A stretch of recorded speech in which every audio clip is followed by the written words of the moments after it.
তওবা তো কবুল করেন, আল্লাহ তাআলা তার জিন্দেগীর সব গুনাহ মাফ করে দেন।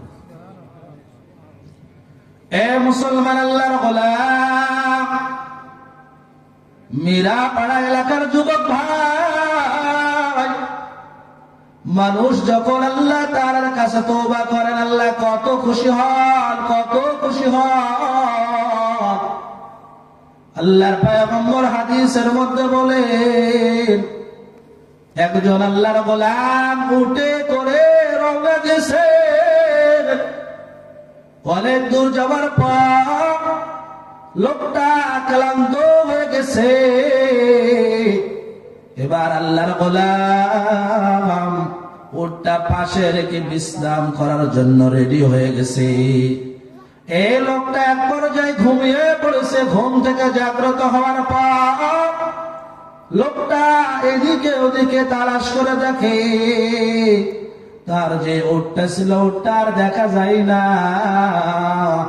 লোকটা এবার টেনশনের মধ্যে পড়ে গেলেন। এ মুসলমান আল্লাহর গোলাম, এমন টেনশনে পড়ে গেছে, এমন টেনশন, লোকটা চিন্তা পড়ে গেছে, এই উটের উপর আমার আসবাবপত্র খানা পিনা সব আছে।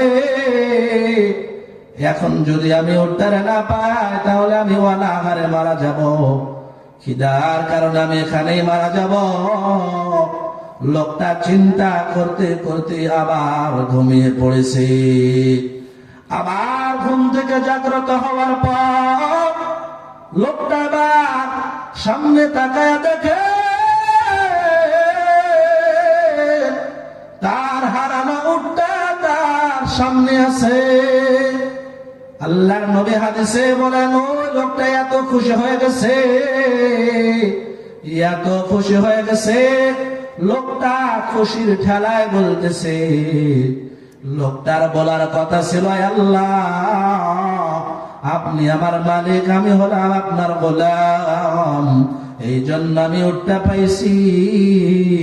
এই কথা না বলে লোকটা খুশির ঠেলায় বলতেছে, ও মালিক আপনি হলেন গোলাম আর আমি হলাম মালিক, এই জন্যই উটটা পেয়ে গেছি। আল্লাহ নবী বলেন, লোকটা খুশির ঠেলায় কথা বলেছে, অন্য কোন কারণে বলেন না রে সাহাবারা।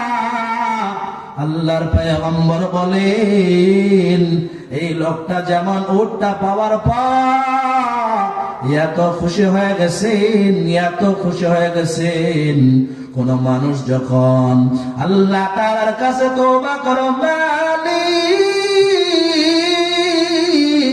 আমি বড় ভুল করে ফেলেছি, আল্লাহ তাআলা ওই উট হারানো ব্যক্তির চাইতে ওই বান্দার প্রতি কোটি কোটি গুণ খুশি হয়ে যান। সুবহানাল্লাহ। এই জন্য আল্লাহ তাআলার কাছে তওবা করতে হবে, খাঁটি মনে তওবা করতে হবে, তাহলে আল্লাহ তাআলা জিন্দেগীর সব গুনাহগুলো আপনার আমার মাফ করে দিবেন। যতই বড় ভুল করি না কেন আল্লাহ তাআলার কাছে ক্ষমা চাইতে হবে, আল্লাহ খুশি হয়ে যাবেন। একটা ঘটনা আছে মুসা আলাইহিস সালামের জামানার ঘটনা, যে মানুষ যতই বড় গুনাহ করুক না কেন আল্লাহ তাআলার কাছে তওবা করলে আল্লাহ কেমন খুশি হন আর কেমন মর্যাদা বৃদ্ধি করে দেন। মুসা পয়গম্বরের জামানার ঘটনা, দীর্ঘদিন